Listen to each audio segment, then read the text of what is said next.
Break के बाद एक बार फिर से रुक करेंगे यूपी बुलेटिन की ओर, जिसमें बात होगी ललितपुर की, जहां सड़क हादसे में हुई गौवंशों की मौत से हिंदू संगठनों में आक्रोश व्याप्त है। साथ ही बात होगी संत कबीरनगर की, जहां कोटे के चैन में धांधली का आरोप लगाते हुए ग्रामवासियों ने जिलाधिकारी को ज्ञापन सौंपा। ऐसी तमाम खबरों पर विस्तार से होगी चर्चा। औरैया में गमगीन माहौल में करबला में सुपुर्दे खाक हुए ताजिए। शनिवार रात से शुरू हुआ जुलूस रविवार देर रात तक जारी रहा सिलसिला। या हुसैन या अली की सदाओं के बीच जुलूस में हजारों अकीदतमंद हुए शामिल।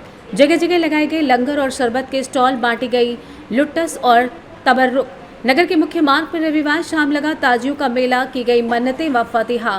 पुलिस प्रशासन और नगर पंचायत की रही कड़ी निगरानी और व्यवस्थाएं। कई संभ्रांत लोग जुलूस में रहकर करते हैं व्यवस्थाओं का निरीक्षण। आइए जानते हैं इस विषय में औरैया डीएम डॉक्टर इंद्रमणि त्रिपाठी और एसपी औरैया अभिजीत आर शंकर ने क्या कुछ कहा। नहीं, आज ताजिए का लगभग सभी जगह करबला में सेहरा दफन हो गए हैं और मैक्सिमम ताजिए अपने वापस जहां रखे जाते हैं वहाँ रखे गए।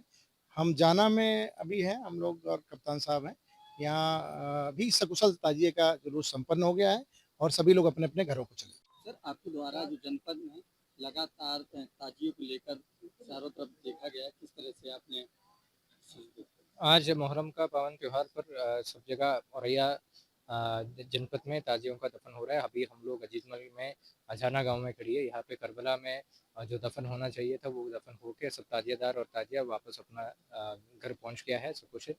और भी अन्य जगहों पे, कुछ जगहों पे जुलूस अभी प्रचलित है, अभी चल रहा है, उसको भी जल्दी खत्म करके सब कुछ सकुशल संभाल किया जाएगा। औरैया से सी न्यूज संवाददाता राजेश मिश्रा की रिपोर्ट। बांदा जिले के नरैनी तहसील क्षेत्र के ग्राम पहाड़पुर में खलिहान की सरकारी भूमि पर अवैध कब्जे का मामला सामने आया है। ग्रामीणों का आरोप है कि कुछ दबंग लोग न सिर्फ सार्वजनिक भूमि पर कब्जा करने की कोशिश कर रहे हैं, बल्कि माननीय उच्च न्यायालय इलाहाबाद द्वारा पारित यथास्थिति बनाए रखने के आदेश की भी खुलेआम अवहेलना कर रहे हैं। इस संबंध में ग्रामीणों ने जिलाधिकारी कार्यालय पहुंचकर एक लिखित शिकायत सौंपी और न्याय की मांग की। पीड़ितों के अनुसार उन्होंने 14 जून को समाधान दिवस में थाना गिरवा में शिकायत दर्ज कराई थी, जिसके बाद उप जिलाधिकारी नरैनी और पुलिस बल ने मौके का निरीक्षण कर तत्काल कार्य रुकवाया था। लेकिन अधिकारियों के वापस जाते ही पुनः मिट्टी डालने और निर्माण करने का कार्य शुरू कर दिया गया। ग्रामीणों ने मांग की है कि उच्च न्यायालय के आदेश की अवहेलना करने वाले दोषियों के खिलाफ सख्त कार्रवाई की जाए और खलिहान की भूमि को अवैध कब्जे से मुक्त कराया जाए। जानते हैं ग्रामीण दादू राम और पीड़िता गुड़िया का क्या कुछ कहना था। भैया आपका? दादू राम। कहाँ से आए हैं आप लोग? पहाड़पुर। ये बताइए क्या मामला लेकर के आए हैं आप लोग? खलिहान की ज़मीन का मैटर है। ये लोग कब्जा कर लिए हैं बराबर ज़बरदस्ती में और दमंगी के बल में, और खलिहान छोड़ नहीं रहे हैं। अच्छा, कौन लोग हैं जो कब्जा किए? बाबूजी राम विशाल है, भूरा भाई राम, जुग्गी लाल, ये 4 आदमी हैं, 5 आदमी। अच्छा, किस तरह की ज़मीन वो पड़ी थी? खलिहान की ज़मीन है, गांव सभा में पड़ी रही थी। 10-15 साल के अंदर घर में उन्होंने पूरी कब्जे कर लिए। अच्छा, तो इसके आवेदन वगैरह आप लोगों ने कहीं दिया था? हैं? आवेदन वगैरह आप लोगों ने कहाँ दिए हैं? नरैनी में भी दिए हैं, यहाँ कलेक्टर के यहाँ भी दिए हैं, कमिश्नर के यहाँ भी दिए हैं, ऑनलाइन में भी किए हैं। अच्छा, जन सुनवाई में भी दिए हैं, सब में दिए, कोई कार्रवाई नहीं हो रही है। लोग प्रशासन गिरवा थाने से पुलिस वाले सब पैसे में सब काम कर रहे हैं। अच्छा, तो क्या न्यायालय में भी ये चल रहा था प्रकरण आप लोगों का? हाँ, न्यायालय में न्यायालय में आप लोगों को चलता था क्या? इलाहाबाद में हाँ रिवीजन में डाला है, फिर भी वो लोग कब्जा नहीं बंद किया है। अच्छा, हाँ। अभी आप डीएम मैडम से मिले थे, क्या कहा मैडम ने? मैडम ने कहा है उसमें जो लिखना है हमने लिख दिया है, वो हो जाएगा आपका काम, बस इतना ही कहा है। अच्छा, आप लोगों को क्या कुछ मांगे हैं? क्या मांगे हैं आप लोगों की? हमारी मांग है खलिहान खाली चाहिए। कहाँ से आई हैं आप? ये बताइए किस तरह की समस्या आप लोग यहाँ पर लेकर के आई हुई थी? अच्छा, फिर? अच्छा, तो वहाँ पर कोई कब्जा किए है क्या? अच्छा, अच्छा, क्या वो लोग जबरदस्ती कब्जा किए हैं? अच्छा, नल तोड़ा रहा है, नल बन रहे हैं, हम तो घर में बाथरूम तोड़ा रहे हैं। तो क्या वो ज़मीन किस तरह की है आप लोगों के वो वहाँ समाज पर? की है। अच्छा, ग्राम समाज की। हाँ, तो इसकी शिकायत तो आप लोगों ने कहीं कहीं कई जगह बार दी? किया है, महुआ में भी किया है, अच्छा, फिर? कहीं सुनाई नहीं है। अच्छा, अभी आप लोग डीएम मैडम के पास आए थे, मुलाकात हुई, क्या कहा है डीएम मैडम ने? उन्होंने ये कहा कि सुनाई तुम्हारी हो गई, काम तुम्हारा हो अच्छा, आप लोग क्या चाहते हैं, किस तरह का न्याय चाहते हैं आप लोग? गया। हमें सफाई चाहिए, खलिहान की सफाई चाहिए। अच्छा, बांदा से सी न्यूज संवाददाता कासिद अली सिद्दीकी की रिपोर्ट।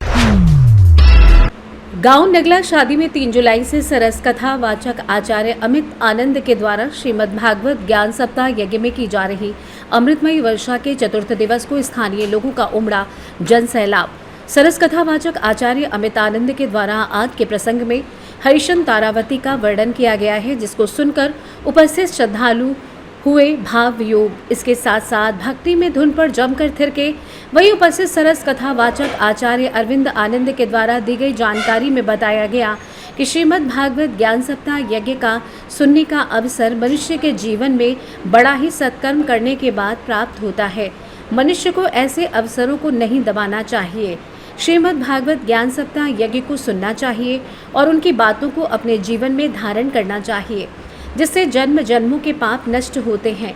इसके साथ साथ श्रीमद् भागवत ज्ञान सप्ताह यज्ञ करने से सनातन धर्म का प्रचार प्रसार होता है, आगे बढ़ाया जाता है।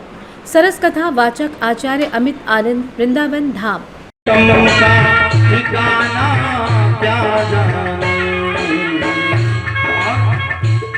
जिसने कभी प्रेम किया ही नहीं,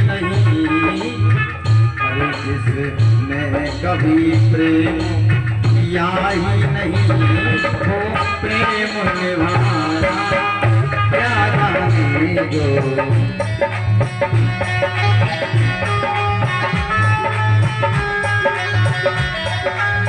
फिरोजाबाद से सी न्यूज संवाददाता संदेश कुमार गुप्ता की रिपोर्ट। खबर ललितपुर से, जहां बजाज पावर प्लांट की तेज रफ्तार डंपर ने उदयपुरा के मिर्चवाड़ा में सड़क पर बैठे गौवंश को रौंद दिया था। हादसे में करीब आधा दर्जन गौवंश की मौके पर ही मौत हो गई थी, वहीं कुछ गौवंश गंभीर रूप से घायल हो गए। आपको बता दें कि सड़क हादसे के बाद विभिन्न हिंदू संगठन जैसे गौपुत्र सेना, अंतर्राष्ट्रीय परिषद, बजरंग सेना में आक्रोश देखने को मिला। हिंदू संगठनों ने कलेक्ट्रेट परिसर सहित जिलाधिकारी आवास के बाहर धरना प्रदर्शन कर ट्रक चालक सहित पावर प्लांट के अधिकारियों के खिलाफ कार्रवाई की मांग की है। इस दौरान जिलाधिकारी को ज्ञापन भी सौंपा गया है। मिर्चवाड़ा में बजाज पावर प्लांट के डंपरों ने जो गौ माताओं को रौंद दिया, निर्दयता से हत्या की गई। उसके बाद ये भी कहा गया कि वो हमारे 5 दिन से डंपर ही नहीं चल रहे, बजाज पावर प्लांट वाले बोलते हैं। तो उन डंपरों को चिन्हित कर उन्हें बंद किया जाए और ये जो ओवर लोडिंग के जो राख का खेल चल रहा है ये भी समाप्त किया जाए। किस चीज़ पर मौन है प्रशासन? क्या बात है कि बजाज पावर प्लांट की जब बात आती है तो हर चीज़ दबा दी जाती है। आज केवल एक मांग पे हम लोग आए हैं कि आज या तो इंसाफ, गौ माता का इंसाफ होगा, वरना हम लोग आंदोलन के लिए बाध्य रहेंगे। में जो अभी तक इसमें कार्रवाई का स्टेटस है कि इसका मुकदमा लिखा और जो संदिग्ध ट्रक इसमें बताए गए थे उनको चेक करके एक ट्रक पकड़ लिया गया। बाकी सबकी एक बार फिजिकल जांच हो रही है, क्या और भी लोग सम्मिलित थे हमें। सर, कई जनप्रतिनिधियों पत्रकारों द्वारा निरंतर ओवरलोड की शिकायतें आ रही थी सर, उन्हीं का ये अंजाम है। तो सर ओवरलोड पर सर कुछ कार्रवाई अब जो रेगुलर ARTO हमारे यहाँ पोस्ट हो गए तो अभी कुछ टाइम के लिए तो हम रेगुलर ड्यूटी और सब उनके जितने भी वाहन उनके एंगेज हैं उनकी फिटनेस चेक कराना और उनके गेट के बाहर ही इसकी रेगुलर ड्यूटी डिप्लॉय कर रहे हैं कि जब तक ये नियम के अनुसार इनकी ट्रक का परिचालन शुरू होगा। हमें किस मांग को लेकर के प्रदर्शन कर रहे हैं? दीपक पस्तूर हैं, बजरंग सेना जिलाध्यक्ष हैं। हमारे साथ सभी गौपुत्र सेना के पदाधिकारी और सभी राष्ट्रीय संगठन यहाँ मौजूद हैं। हम सभी लोगों में आज भारी मात्रा में आक्रोश है जो कल चिगला हुआ प्लांट के डंपरों द्वारा ग्राम मिर्चवाड़ा में, आपने देखा सोशल मीडिया के माध्यम से भी ग्रामवासियों ने वीडियो बनाकर जो डाला, हम सभी लोगों ने उसको संज्ञान में लिया है और आपने देखा कि वहाँ पर बहुत सी गायें मृत अवस्था में डली हैं। जानकारी जब मिली है तो ग्रामवासियों ने बताया कि बजाज पावर प्लांट की जो डंपर राख को भर के रोज वहाँ से निकलते हैं, प्रतिदिन आए दिन।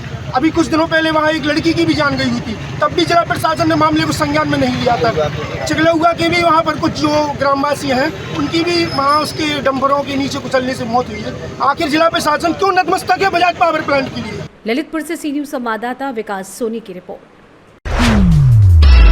खबर संत कबीर नगर से है, जहां क्षेत्र पंचायत बेलहर कला अंतर्गत ग्राम पंचायत लोहरौली ठकुराइन में कोटे के चयन में धांधली का आरोप लगाते हुए ग्रामवासियों ने जिलाधिकारी को ज्ञापन सौंपते हुए आरोप लगाया है कि कोटे के चयन में हम तीनों लोग प्रत्याशी हैं, पर मतदान के समय कार्ड धारकों का अंगूठा दूसरे प्रत्याशी के सामने जबरन लगवाया गया है और जो लोग मौजूद नहीं थे उनका भी फर्जी अंगूठा लगवा दिया गया।